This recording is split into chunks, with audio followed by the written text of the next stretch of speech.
C'est la 5e fois que je participe au Salon du Livre de Genève. Voilà, la première fois c'était en 2006, je crois bien. Mais voilà, après Covid, vous savez, il n'y a pas eu de salon à Genève. Et donc, cette fois-ci, nous sommes là. Et nous avons vu aussi l'intérêt du public local, n'est-ce pas, à acquérir ces ouvrages. Je pense que c'est la meilleure façon de dialoguer, découvrir comment les autres vivent, découvrir leur culture. Et le livre est un puissant outil de dialogue. Oui, il a une tradition ici à Genève qu'il s'invite régulièrement des écrivains et des éditeurs. Et ça, c'est une bonne chance pour faire connaître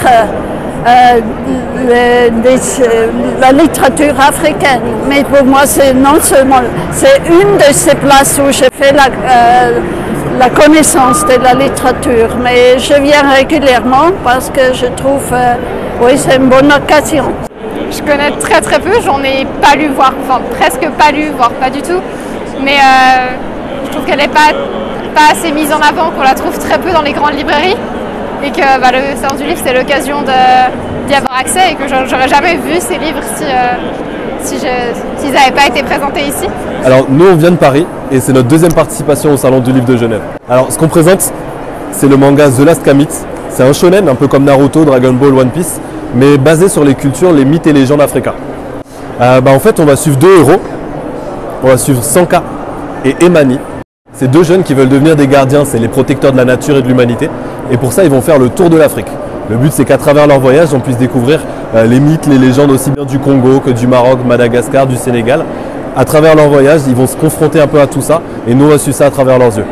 Je pense déjà le Maghreb qui est entre le monde arabe et qui est entre l'Afrique, il est dans les deux.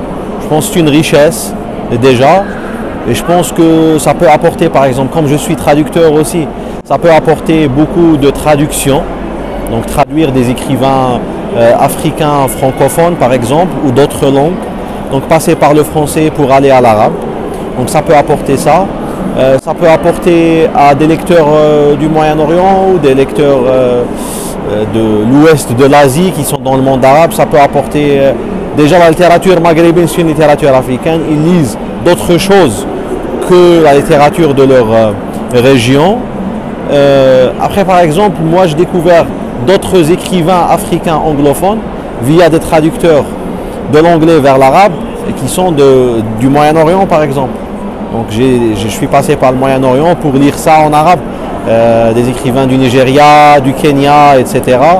Mais vraiment ça reste, on va dire, ça reste le grand rond-point entre l'Afrique et le monde arabe.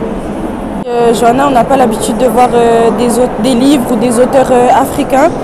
Et du coup, là, ça nous fait découvrir de nouvelles choses et tout.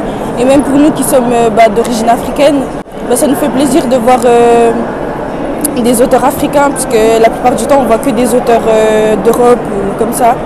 Franchement, je trouve ça bien parce que ça met en avant des livres et des cultures, des auteurs que j'ai pas forcément l'habitude de voir dans les magasins ou dans les librairies. Du coup, c'est intéressant, j'en apprends aussi. Ça met en avant justement ces cultures, ces auteurs. Moi, ça m'intéresse et je trouve que le concept, il est bien parce qu'on peut vraiment découvrir de toutes les cultures et de plein de pays différents et c'est ça qui m'intéresse, je trouve ça bien. Par exemple, moi, de base, je connais pas vraiment d'auteurs ni de quoi que ce soit. Et là, ça m'a permis de découvrir plus d'auteurs de différentes régions, de différentes aussi cultures. Et puis, j'ai découvert plein de trucs et puis ça m'a fait plaisir aussi. Parce qu'on voit pas toujours ça en Europe ou quoi que ce soit, on voit pas toujours ça. Et ça fait plaisir à voir. Ouais.